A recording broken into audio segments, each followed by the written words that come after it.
Hello students, good morning. बच्चों, आज अपनी क्लास है वो है मैग्नेटिक फील्ड पर, चुंबकीय क्षेत्र की। चुंबकीय क्षेत्र की डेफिनेशन, चुंबकीय क्षेत्र का रीजन, चुंबकीय क्षेत्र की डायरेक्शन, भाई सदिश है कदिश है, चुंबकीय क्षेत्र के कारण लगने वाले बल, ऐसे छोटी मोटे टॉपिकों को लेकर अपन आज की क्लास रखेंगे। ठीक है। अब देखो, स्थिर विद्युत की जब पढ़ाई थी, जब मैंने आपको एक बात कही थी, याद हो तो, क्या कहा था कि स्थिर आवेश केवल विद्युत क्षेत्र, स्थिर आवेश केवल विद्युत क्षेत्र, स्थिर आवेश केवल विद्युत क्षेत्र उत्पन्न करता है। ठीक है। जबकि गतिशील आवेश मतलब करंट हो गई, गतिशील आवेश विद्युत क्षेत्र व चुंबकीय क्षेत्र, विद्युत क्षेत्र व चुंबकीय क्षेत्र दोनों उत्पन्न करता है। चुंबकीय क्षेत्र दोनों उत्पन्न करता है। ठीक है। अब देखो, ये चीज आपको इलेक्ट्रोस्टैटिक्स के टाइम मैंने आपको कहा था कि जो स्टेबल कंडीशन हो, अगर आवेश स्थिर है तो उस कंडीशन में सिर्फ क्या होता है, आपका इलेक्ट्रिक फील्ड होता है, सिर्फ विद्युत क्षेत्र होता है। जबकि अगर आवेश गतिशील कंडीशन में है, जबकि आवेश किस में है, गतिशील कंडीशन में है, तो उस कंडीशन में विद्युत क्षेत्र भी होगा और चुंबकीय क्षेत्र भी होगा। अब गतिशील आवेश का तात्पर्य आप समझ गए होंगे, विद्युत धारा। और अपने चैप्टर का वैसे टॉपिक भी क्या है भाई, विद्युत धारा के कारण चुंबकीय क्षेत्र या चुंबकीय प्रभाव। तो यहां पर यह चीज है कि गतिशील आवेश है वो चुंबकीय क्षेत्र भी प्रदर्शित करता है। ठीक है। अगर अपन चुंबकीय क्षेत्र की डेफिनेशन की बात करें, यहां पर भाई चुंबकीय क्षेत्र आप किसे कहोगे, तो अपन क्या कह सकते हैं, किसी धारावाही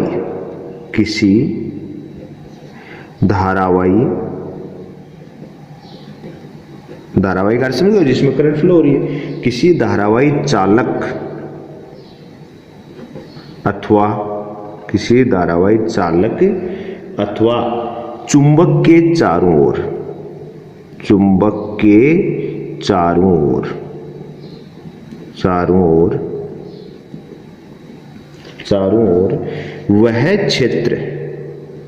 वह क्षेत्र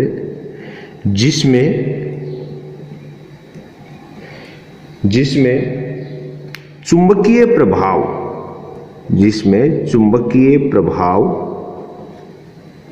अनुभव किया जा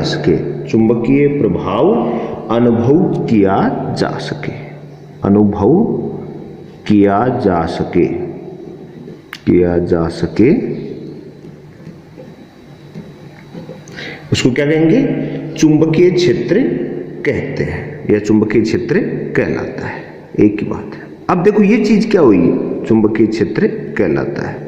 डेफिनेशन देखो आप कैसे, कल अपने लास्ट लेक्चर में अपने पढ़ा कि जो ओस्टेड था, कौन था, ओस्टेड नामक वैज्ञानिक ने एक एक्सपेरिमेंट से प्रूव किया कि यदि किसी धारावाही चालक तार में अगर करंट फ्लो कर रहे हैं, उसमें धारा प्रवाहित कर रहे हैं, तो उसके चारों ओर एक चुंबकीय क्षेत्र पैदा हो जाता है, जिसको अपन ने प्रयोग की सहायता से समझा था, ओस्टेड के प्रयोग में। सेम वही चीज है अपने का, किसी धारावाही चालक, मतलब अगर कोई धारावाही चालक है, उसमें करंट फ्लो हो रहा है, तो उसके चारों ओर चुंबकीय क्षेत्र होगा। या और किसके कारण हो सकता है चुंबकीय क्षेत्र, चुंबक के चारों ओर का, जो कोई भी मैग्नेट है या चुंबक है, वो उसके चारों ओर का वह क्षेत्र जिसमें चुंबकीय प्रभाव, मैग्नेटिक इफेक्ट को अनुभव किया जा सके। भाई कैसे अनुभव करोगे आप? भाई किसी धारावाही चालक के तार है, उसमें करंट फ्लो करो, उसके पास में दूसरी मैग्नेट रखो, दूसरी मैग्नेट रखोगे तो आपको पता है कि इस धारावाही चालक के तार के कारण खुद का, उसके कारण भी एक चुंबकीय क्षेत्र हो जाएगा, और अगर आपने दूसरी मैग्नेट रखी है उसका भी चुंबकीय क्षेत्र हो जाएगा। तो आपकी रखी हुई मैग्नेट है वो क्या होती है? विस्थापित होती है। ओस्टेड ने प्रयोग में ये प्रदर्शित भी किया था।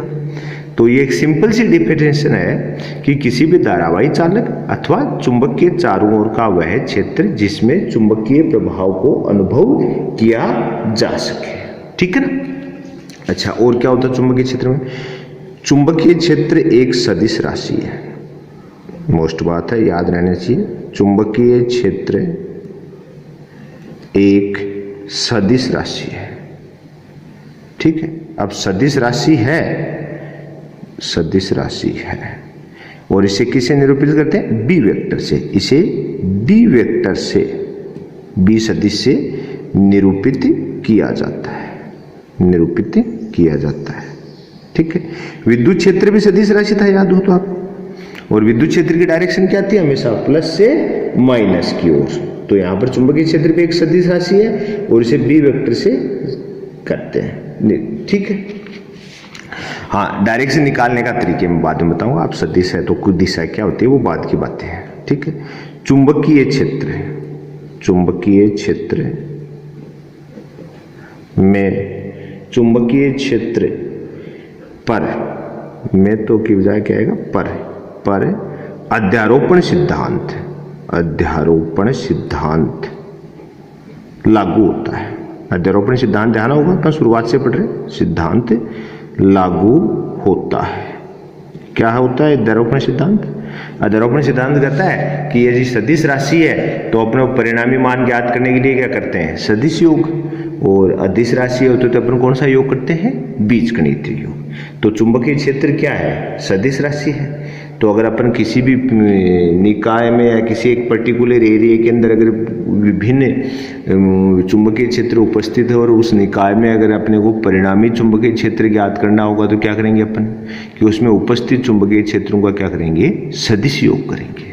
ठीक है, तो क्यों अध्यारोपण सिद्धांत है सदिश राशि पे सदिश योग करता है, अदिश राशियों पर क्या करता है? बीजगणितीय योग करता है। ठीक है, अच्छा, अब देखो एक चीज और है कि ये पॉइंट कि यदि, देखो अगला पॉइंट क्या कहता है, क्या कह रहा है कि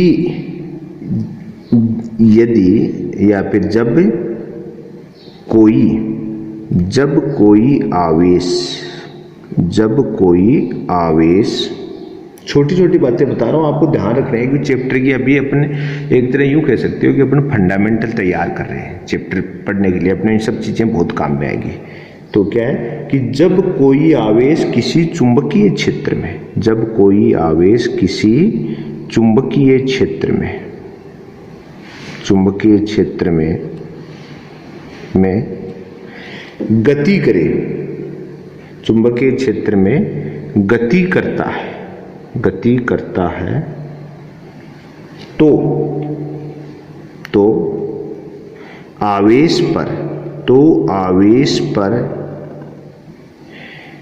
एक बल आरोपित होता है, तो आवेश पर एक बल आरोपित होता है। मतलब मैग्नेटिक फील्ड के अंदर अगर कोई चार्ज की मोशन हो रही है तो उस पर एक फोर्स लगेगा, बल आरोपित होता है, जिसे चुंबकीय बल कहते हैं, जिसे चुंबकीय बल कहते हैं। ठीक है, चुंबकीय बल कहते हैं। अब देखो ये चीज भी अपने को क्लियर हुई कि यदि मैग्नेटिक फील्ड के अंदर कोई चार्ज की मोशन है तो उसके ऊपर एक फोर्स अप्लाई होगा और उसको फोर्स को क्या अपन बोलेंगे? चुंबकीय बल कहते हैं। ठीक है, और इस बल की दिशा किधर होगी? बल तो सदिश राशि है। ठीक है, तो अपन लिख सकते हैं इस बल की दिशा कौन से बल की? कि आवेश पर चुंबकीय क्षेत्र के कारण लगने वाले बल की दिशा, बल की दिशा चुंबकीय क्षेत्र की दिशा व चुंबकीय क्षेत्र की दिशा तथा आवेश के गति की दिशा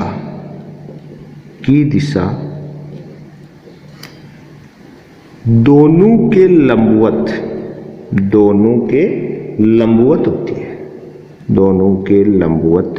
होती है। देखो मैं बताता हूं आपको कैसे होती है।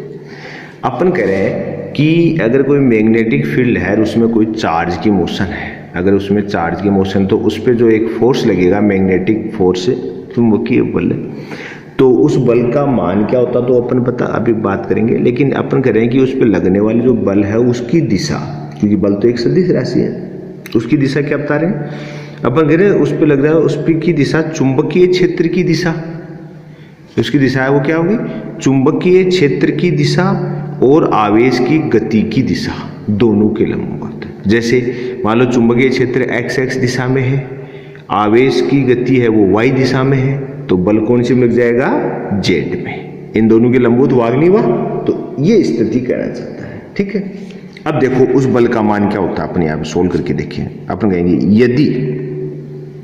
यदि Q कूलाम, अभी बल का मान देख लेते हैं कि यदि Q कूलाम आवेश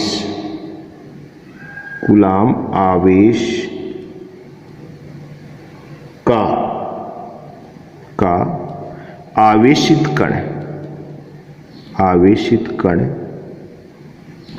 Q कूलाम आवेश का आवेशित कण v वेक्टर, भाई वेग तो सदिश राशि है, v वेग से किसी चुंबकीय क्षेत्र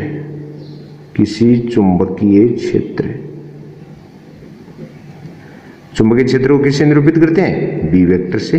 किसी चुंबकीय क्षेत्र b वेक्टर में गतिशील है, तो बल तो लगेगा नहीं लगेगा, चुंबकीय बल तो गतिशील है, तब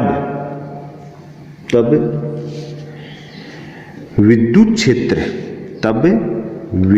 क्षेत्र की अनुपस्थिति, विद्युत क्षेत्र नहीं है यहाँ पर, कि विद्युत क्षेत्र की अनुपस्थिति, विद्युत क्षेत्र उपस्थित हो तो अलग चीज होती है, वो आगे बात आ जाएगी, लेकिन यहाँ पर अपन बात में विद्युत क्षेत्र उपस्थित है ही नहीं।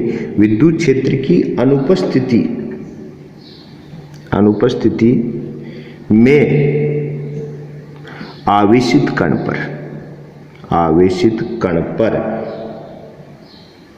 पर आरोपित चुंबकीय बल या लगने वाला चुंबकीय बल, आरोपित चुंबकीय बल निम्न होता है। क्या होता है देखो, F vector is equal to Q V vector cross B vector. अपने यहां पर क्या करें कि देखो हमने कहा कि यदि कोई Q कूलाम आवेश है, मतलब Q कूलाम आवेश का आवेशित कोई कण है, वो क्या कर रहा है, V वेग से चुंबकीय क्षेत्र B में गतिशील है। हमने कहा कि सिर्फ चुंबकीय क्षेत्र है, विद्युत क्षेत्र के यहाँ पर कोई प्रेजेंस नहीं है, तो विद्युत क्षेत्र की अनुपस्थिति मतलब ओनली कौन है, मैग्नेटिक फील्ड है। सिर्फ मैग्नेटिक फील्ड की कंडीशन में उस आवेशित कण पर लगने वाला बल होगा F इज इक्वल टू होगा Q V vector cross B vector. ठीक है, अब देखो आप भी जानते हो इसको क्या लिख सकते हैं, आप इसको ऐसा भी लिख सकते हो, F vector is equal to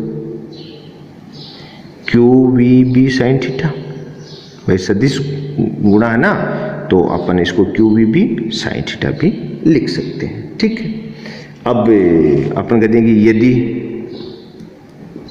theta is equal to 90 degree है, मतलब क्या होगी, V और B क्या है, लंबवत है, ये तो अपन बात करी दोनों लंबवत हैं, तो उस स्थिति में क्या हो जाएगा, थीटा 90 है तो कोस साइन 90 की वैल्यू कितनी होती है, साइन 90 इज इक्वल टू 1, तो F इज इक्वल टू क्या हो जाएगा, Q V B।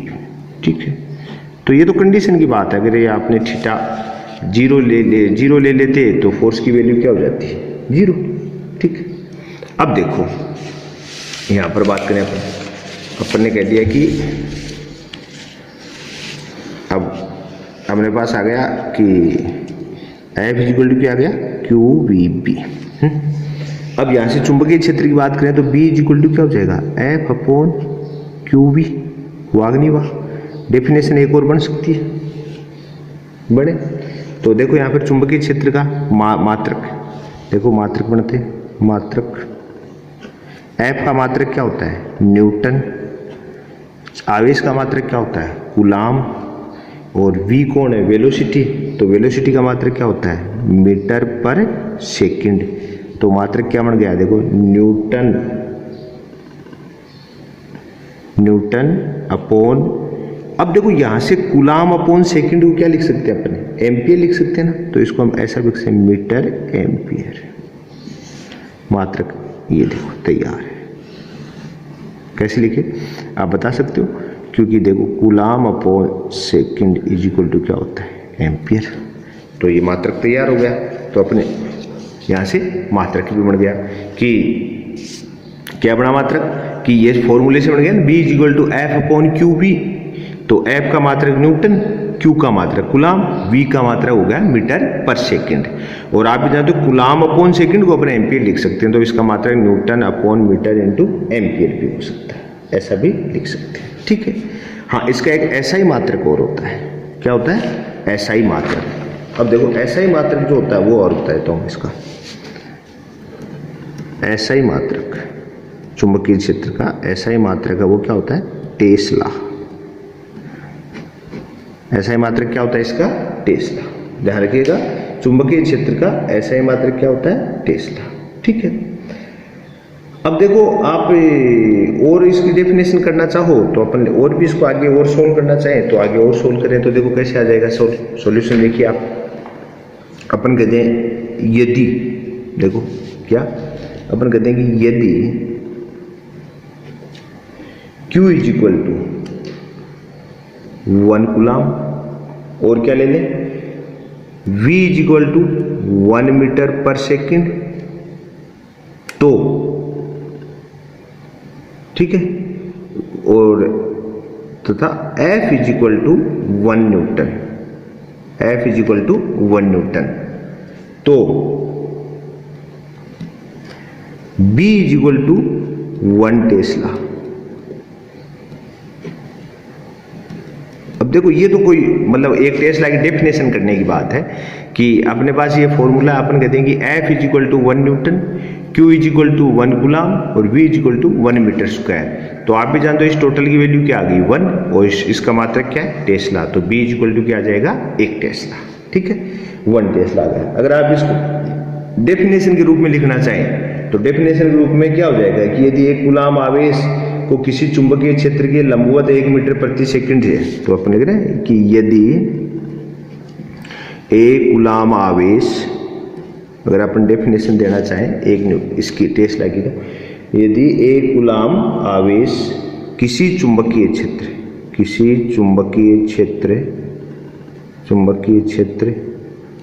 ठीक है, किसी चुंबकीय क्षेत्र में क्षेत्र के लंबवत, तो क्षेत्र के लंबवत अपन करेंगे के लंबवत। ठीक है, लंबवत अगर मान लो ये गति करेगा, चुंबकीय क्षेत्र के लंबवत गति करेगा, तो इसके स्थान में लंबवत v is equal to 1 metre per second, v is equal to 1 metre पर सेकंड वेग से गति करे तो उस पर 1 न्यूटन का लोरेंज बल कार्य करेगा। ठीक है, और उस पर उस स्थिति में चुंबकीय क्षेत्र की तीव्रता भी क्या होगी? 1 टेस्ला होगी। ठीक है, तो 1 टेस्ला चुंबकीय क्षेत्र की डेफिनेशन क्या हुई कि यदि एक कूलाम आवेश को किसी चुंबकीय क्षेत्र के लंबवत v बराबर मतलब वेलोसिटी v बराबर 1 मीटर पर सेकंड के वेग से गति करे और आवेश पर 1 न्यूटन बल कार्य करे तो चुंबकीय क्षेत्र की तीव्रता 1 टेस्ला होगी। ठीक है, अब देखो ये तो आप भी जानते हो कि फॉर्मूले से अपन डेराइव कर सकते हैं भाई, इसमें तो कोई खास बड़ी बात नहीं, क्योंकि हमारे पास सामने फॉर्मूला है F B is equal to F upon Q B, तो अपने वो इस सब की वैल्यू 1 रखनी है तो बी की वैल्यू 1 आ जाती है, तो ये तो कोई। अब देखो कहानी क्या है, कई बार ये पूछ लेते हैं कि चुंबकीय क्षेत्र का सीजीएस मात्रक, तो ये चीज ध्यान रखिएगा, जो चीजें कम कॉमन यूज होती हैं उनके बारे में ज्यादा पूछा जाता है। तो चुंबकीय क्षेत्र का सीजीएस मात्रक गॉस होता है। क्या होता है? गॉस। तो चुंबकीय क्षेत्र का सीजीएस मात्रक इसको पूछा जा सकता है। सीजीएस मात्रक क्या होता है? गॉस होता है। ठीक है, अंग्रेजी वर्ड है। ठीक है, और एक टेस्ला में कितने गॉस होंगे? एक टेस्ला इज इक्वल टू कितना हो जाएंगे? 10⁴ गॉस। ठीक है, कई बुकों में आपको गाउस भी लिखा हुआ मिल जाता है। ये इसकी जगह गाउस भी मिल जाता है कि कई जगह आपको गाउस भी लिखा हुआ मिल सकता है, लेकिन इसको गॉस बोलते हैं। ठीक है, तो एक टेस्ला में कितने होते हैं? 10⁴ गॉस। तो चुंबकीय क्षेत्र का सीजीएस मात्रक क्या होता है? गॉस होता है। ठीक है, अब इसका विमीय सूत्र भी पूछा जा सकता है। विमीय सूत्र, अब विमीय सूत्र मैंने आपको वही इतनी क्लासें हो गई अपनी, इन सब क्लासों में आपको मैंने बताया कि अगर आपके सामने क्या है कि आपको फॉर्मूला, जैसे वो विमीय सूत्र निकालेंगे तो देखो अपने पास फॉर्मूला B = क्या है? F/QB। यहाँ से मात्रक क्या बना आपका? देखो न्यूटन अपॉन क्या बना? Metre ampere. अब आप भी जानते हो कि यहाँ से आप डायरेक्टली अगर चाहो तो सोल्व कर सकते हो। कैसे? देखो न्यूटन का क्या होता है? m1 L1 T⁻²। फोर्स की का विमीय सूत्र ये होता है, याद होना चाहिए आपको। अच्छा, मीटर का L1, एम्पियर का खुद का क्या है? A1। तो ये तो कैंसिल हो गए, तो इसका देखो क्या आ जाएगा? इज इक्वल टू क्या आ जाएगा? m⁴1, L की पावर तो क्या हो गई? 0, क्योंकि ये दोनों कैंसिल हो गए। और T की पावर क्या है? -2, और ये A ऊपर जाएगा तो A की पावर क्या हो जाएगी? -1। तो ये आपका विमीय सूत्र आया कि नहीं है? तो अगर आपको विमीय सूत्र अगर कभी, जैसे आपसे कहे भाई चुंबकीय क्षेत्र का विमीय सूत्र लिखो, ऐसा ही मात्रक वो टेस्ला हो गया, लेकिन आपसे विमीय सूत्र पूछे और आप भी जानते हो कि रिमेंबर नहीं है, तो आप फॉर्मूले से आप पहले इसका मात्रक निकालें, मात्रक से विमीय सूत्र निकाल लें। ठीक है, तो आज अपन ने बेसिकली एक मैग्नेटिक फील्ड की छोटी छोटी चीज़ों को समझा कि भाई मैग्नेटिक फील्ड है वो एक सदिश राशि है, किसी भी चुंबक के चारों ओर का क्षेत्र है जिसको अपन चुंबकीय क्षेत्र बोल रहे हैं, या इसकी बजाय किसी धारावाही चालक में अगर करंट फ्लो कर रहे हैं तो उसके चारों ओर का क्षेत्र है जहाँ पर अपन चुंबकीय प्रभाव देखते हैं। ठीक है, स्थिर आवेश है वो इलेक्ट्रिक फील्ड प्रेजेंट करता है, गतिशील इलेक्ट्रिक और मैग्नेटिक दोनों करता है। और अगर कोई आवेशित कण किसी मैग्नेटिक फील्ड में भी वेलोसिटी से मोशन कर रहा है तो उस पर लगने वाला फोर्स F = QVB sin θ होता है, जिसको अपन लोरेंज फोर्स भी बोलते हैं। मैं आपको बाद में बताऊंगा, लोरेंज फोर्स भी बोला जाता है। ठीक है, ये छोटी छोटी चीजें बनेंगे। ऐसा ही मात्रक इसका टेस्ला था चुंबकीय क्षेत्र का, और सीजीएस मात्रक क्या थी? क्या किसको माना अपन? गॉस को। ठीक है, अब देखो आज का जो आपको क्वेश्चन है वो मैं आपको दे रहा हूँ, आपको उसका आंसर कमेंट के रूप में देना है। ठीक है, कोई आवेशित कण जो एक समान चाल से गति कर रहा है, कोई आवेशित कण जो एक समान चाल से गति कर रहा है उत्पन्न करता है A केवल विद्युत क्षेत्र, B केवल चुंबकीय क्षेत्र, C विद्युत क्षेत्र व चुंबकीय क्षेत्र, D विद्युत क्षेत्र एवं चुंबकीय क्षेत्र के साथ विद्युत चुंबकीय तरंगे। ठीक है, तो आपको जो क्वेश्चन है उसका आंसर आप कमेंट के रूप में बताएं। ठीक है, आज के लिए इतना ही। थैंक्स।